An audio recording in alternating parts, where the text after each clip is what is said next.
एक विद्वान किसी गांव से गुजर रहा था। उसे याद आया उसके बचपन का मित्र इसी गांव में है। सोचा मिला जाए। मित्र के घर पहुंचा, लेकिन देखा मित्र गरीबी व दरिद्रता में रह रहा है। साथ में 2 नौजवान भाई भी हैं। बात करते करते शाम हो गई। विद्वान ने देखा मित्र के दोनों भाइयों ने घर के पीछे आंगन में लगी फली के पेड़ से कुछ फलियां तोड़ी और घर के बाहर बेचकर चंद पैसे कमाए और दाल आटा खरीद कर ले आए। मात्रा कम थी, 3 भाई व विद्वान के लिए भोजन कम पड़ता। एक ने उपवास का बहाना बनाया, एक ने खराब पेट का। केवल मित्र विद्वान के साथ भोजन ग्रहण करने बैठा। रात हुई। विद्वान उलझन में था कि मित्र की दरिद्रता कैसे दूर की जाए। नींद नहीं आई। चुपके से उठा, एक कुल्हाड़ी ली और आंगन में जाकर फली का पेड़ काट डाला और रातों रात भाग गया। सुबह होते ही भीड़ जमा हुई। विद्वान की निंदा हर एक ने की कि 3 भाइयों की रोजी रोटी का एकमात्र सहारा विद्वान ने एक झटके में खत्म कर डाला। कैसा निर्दयी मित्र था। तीनों भाइयों की आंखों में आंसू थे।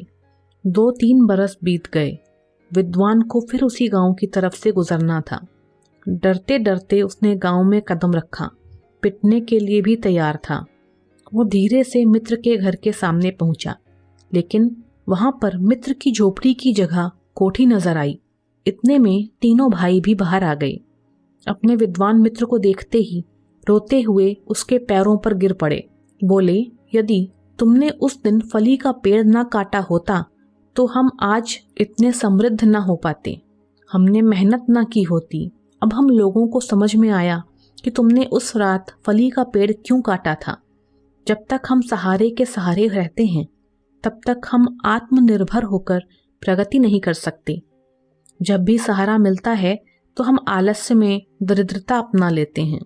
दूसरा, हम तब तक कुछ नहीं करते जब तक कि हमारे सामने नितांत आवश्यकता नहीं होती। जब तक हमारे चारों ओर अंधेरा नहीं छा जाता, जीवन के हर क्षेत्र में इस तरह के फली के पेड़ लगे होते हैं। आवश्यकता है इन पेड़ों को एक झटके में काट देने की। प्रगति का एक ही रास्ता है, आत्मनिर्भरता। मेहनत का फल, मुसीबतों का हल और आने वाला कल सब ईश्वर के हाथ में है। उम्मीद कभी भी संसार से नहीं, संसार को रचने वाले से रखनी चाहिए। दोस्तों, यदि आपको यह कहानी पसंद आई तो हमारे चैनल को सब्सक्राइब कर बेल आइकन दबाना ना भूलें। धन्यवाद।